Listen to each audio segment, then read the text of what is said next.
The Cleveland Cavaliers just put Detroit on the edge, and now Donovan Mitchell and James Harden have one chance to prove this team is built for the finals. Losses in games 1 and 2, but now 3.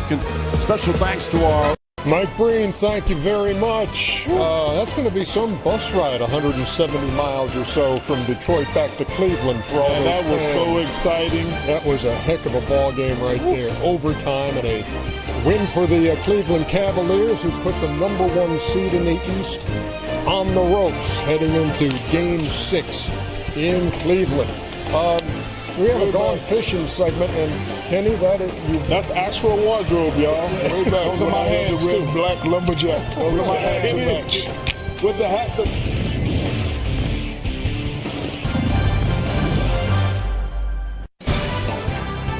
Bears are a win away from going to the Eastern Conference Finals, and they win on the road for the first time in this postseason. Couldn't have come at a better time. They beat the Detroit Pistons 117-113 in overtime. They made the plays down the stretch when they had to. You know, the best thing Cleveland did tonight was not panic. I think they started the fourth quarter 0 for 9 and really wasn't playing well, but they kept it close. And then, listen, they just kept playing. Strus played great. Harden, like Chuck said, was the old Harden, and they just kept playing. When you keep playing, when you can keep competing, anything can happen. They had a couple careless turnovers. I thought it was over, but then Detroit had some turnovers and had some missed shots. And, Cleveland just played. They got it to overtime. Those last 2 calls, questionable fouls, doesn't matter. Got it to overtime, and they just dominated in overtime. And now they did something that they haven't done, win on the road. Now the question is, can they close it out, and can they close it out emphatically? Yeah, they're going to close it out next game. I thought Cleveland was the better team coming to this series. That's why I picked them. When you watch the Pistons play, Cade Cunningham has more responsibility than any player in the NBA, in my opinion. Like they're too dependent on Cade. Like they look for him every single trip up and down the court. They don't. Dennis, which the only guy, if he gets it, he just kind of like he's young playing. But the rest of those guys, they're so dependent. Tobias. But the rest of those guys, they got to stop. It's too late now, but this year, it is what it is. What do you mean? Oh, you're talking about going forward. I see what you're saying. Yeah, not to be as dependent. You can't depend. In the history of basketball, you can't depend on one guy to score, make every pass, because that's just against the elite team. You can get through the regular season, and they got. But I thought Cleveland. This to me was a Cleveland game. I mean, but if you look at the stat sheet, Tobias got 19 shots, Jenkins got 17, and Cade took 27. That's how it's supposed to be. So that's not enough points, though. Well, no, he said 27. Oh, they got plenty of shots. Yeah, but that's they just got to play a little better. They got to play, but Cade has to do too much. But this is the Cavaliers team. So how many shots should he take? He got, he took 27 shots. Oh, he should be between 20 and 25. Okay. But he has to play exceptional, though, because they expect him to make every play. Because Tobias didn't have a great game tonight. Not at all, 6 for 19. But I'm going to just get to my point about the Cavs. This is the Cavs team, I thought. I thought James was going to play well. I thought Donovan was going to play well. I thought Allen and Mobley would play well. Strus is going to do his thing. This is a really good team. I thought one of the reasons I like this team better because when Donovan was there by himself, he was just going to score. He's a hell of a scorer. But now with James there, James can, I said today, he can have a flashback, which he did offensively, but he going to get Mobley, Allen, Strus, all those guys involved.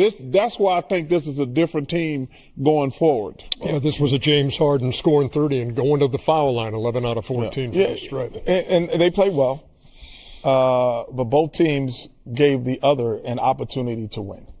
And too many times. They just didn't see that. Neither one sees it. You know, as a point guard, I used to look. You look at the basketball as $1 million.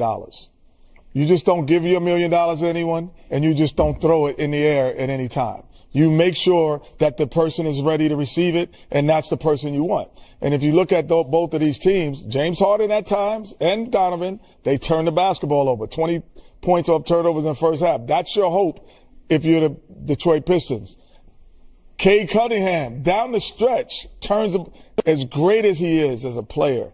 If he eliminated the careless turnovers, he would be MVP, possibly of the league. Yeah, but because that is the one thing that at times that if he could just hone in on that, that's the separator for him. Me and Shaq were talking at halftime, and he says, "You said Cleveland gonna win this game." I said, "I agree with you because they should have been up 16. With all those turnovers, they were only down. They were down 8 at the half, right? Down 15 earlier in the second quarter. Yeah, I was like, nah, they should have been down more as bad as they played the first half. That's why I thought Cleveland would come back and win in the second half. Detroit is 1-4 on the road in this postseason. They go to Cleveland. Cavs have not lost in their gym. They are 6-0. And opportunity to offense, you know what I mean? So like do whatever you got to do to be prepared for Game 6, and we got to get one more shot. Back streets.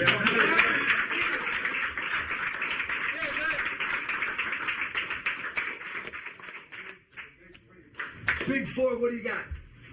Together on 3, 1, 2, 3. Together.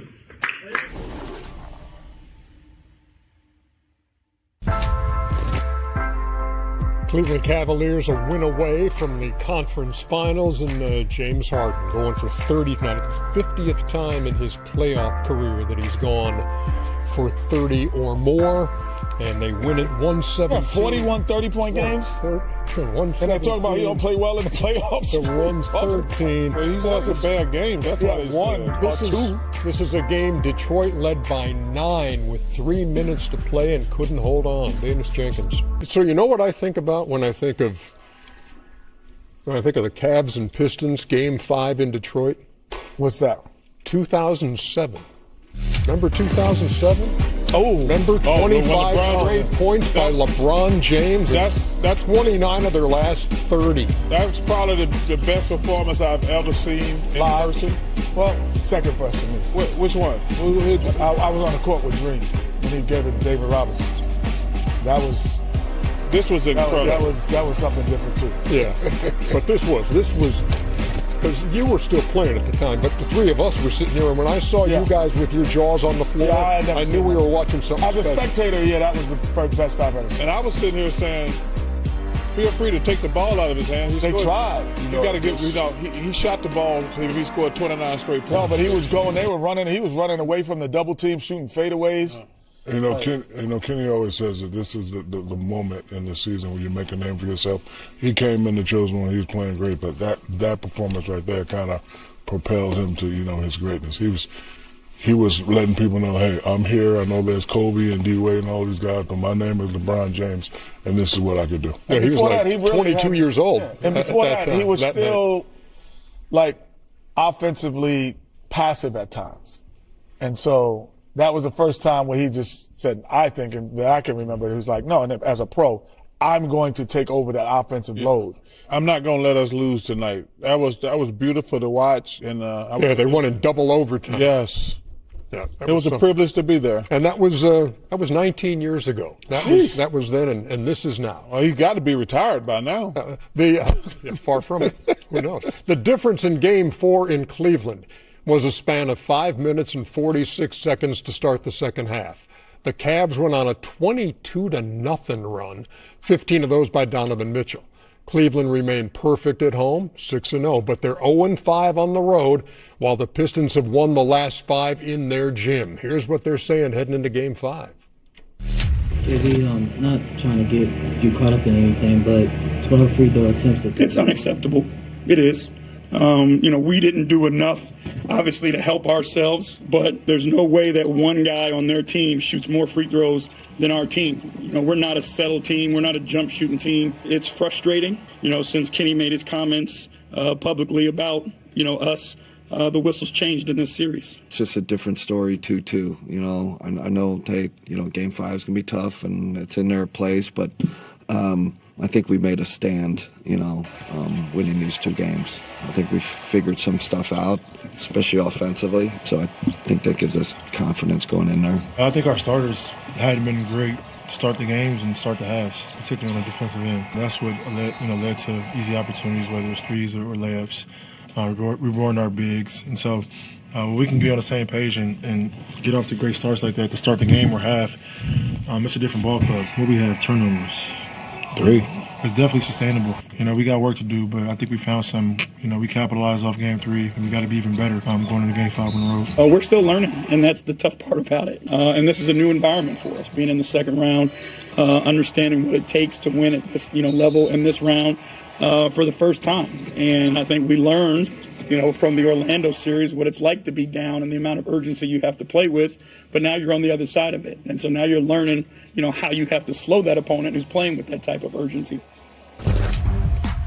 Modelo, fight for victory. When you go back to the waning seconds of the first half, it was a 24-0 run, 22-0 to start the second half. Had the last bucket of the first half, and you see the damage done there. And Mitchell and Harden scoring or assisting on every point of that 24-0 run. Donovan Mitchell, Shaq had 4 points at halftime of that game. And then, look out. I don't know who he talked to, but whoever he talked to, make sure you call him again. This is the Donovan Mitchell. Maybe he Mitchell. talked to himself. But yeah, maybe he did. But this is the Donovan Mitchell I've been waiting for. When you talk about championship caliber teams, you'll either have 1 or 2 guys, and they have 2 guys, and they have to be explosive. Now, my question to them is, can you do it again? And can you do it again and again and again and get to the finals and possibly win the championship? They've been a little bit too up and down for me, but hey, 39 or 43 in the second half and 43 points, that's what I'm talking about, Donovan Mitchell. Now, you want to propel your team to the next level, can you do it again? I need a big night from both of them if they want to move on. Yeah, so he matches the NBA record for points. Sleepy! With Sleepy Floyd, 39. Pass the ball, Sleepy. And Chuck, pass the ball yourself. You had 38. Well, they made me mad. Exactly. I know about They made me mad. They wouldn't double me, and they made a commercial about me getting dunked on by Chris Webber. I'll teach him. We will have more on Sleepy Floyd, as a matter of fact. Come on, Chris Gatlin. Come on, Chris Gatlin. Too little, Chris Gatlin. Too little? Too little. Oh, hey, Chris, do not back up on me. No. Thank you, Kenny. Do not be backing up. Stop it. Chris Webber. Oh, Chris. Come on, Chris. You should have made that commercial. Lil Byron Houston. That's Little Barkley. That was Little Barkley. Come on, man. Hey, you shooting people like that? You shooting people in the stands? Can't do that. Shooting people in the stands. That was a time when you could when you could do that. Stuff like that. Yeah. Ernie, you know what's fascinating about this series? Tell me what's fascinating. Sometimes. But hey, Tim, do me a favor. Just sit at home and watch. Shut the hell up. It's all right, Tim. I appreciate it. Tim Ziegler. This is a fascinating series because you have no idea who's going to show up. Like, if you look at Detroit, it's been Cade and Tobias. Then Paul Reed came in and gave him something. LeVert gave him something, but the rest of the guys haven't showed up. The Cavs, Donovan finally had a superstar game. James has been inconsistent. The big guy's been inconsistent. Like, you have no idea. That's got to be frustrating as a coach, not to know exactly what's going to happen going into a game. Like, I assumed that Donovan and James were going to play great. I assumed that. But if they take care of the ball, they can get a good shot every time. I think they need to get in their offense sooner. I think the same thing with Detroit. Both of these teams be milking the shot clock like they ain't got nothing to do tomorrow, which it drives me crazy.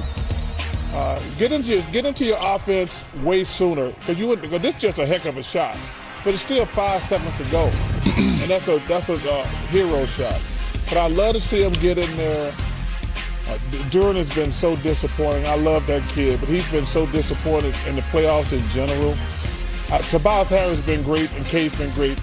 Who's going to show up for Detroit is the question. Who's going to show up for Cleveland? That's one of the problems with the Pistons. I think Cade has the ball too much. He has to make every play. That's why his turnovers are high. And I think for Cleveland being 0-5 on the road, they should be coming to this game in that huddle right now saying, hey, we need this game. We need to start establishing ourselves on the road, especially if you're talking about winning the championship. Got to learn to win on the road. How do you explain a team that's pretty good on the road in the regular season still seeking that first win in this postseason? Well, the great Phil Jackson, great Pat Riley would say lack of focus. We have championship aspirations. We put you two together to win championships. We got to win road games.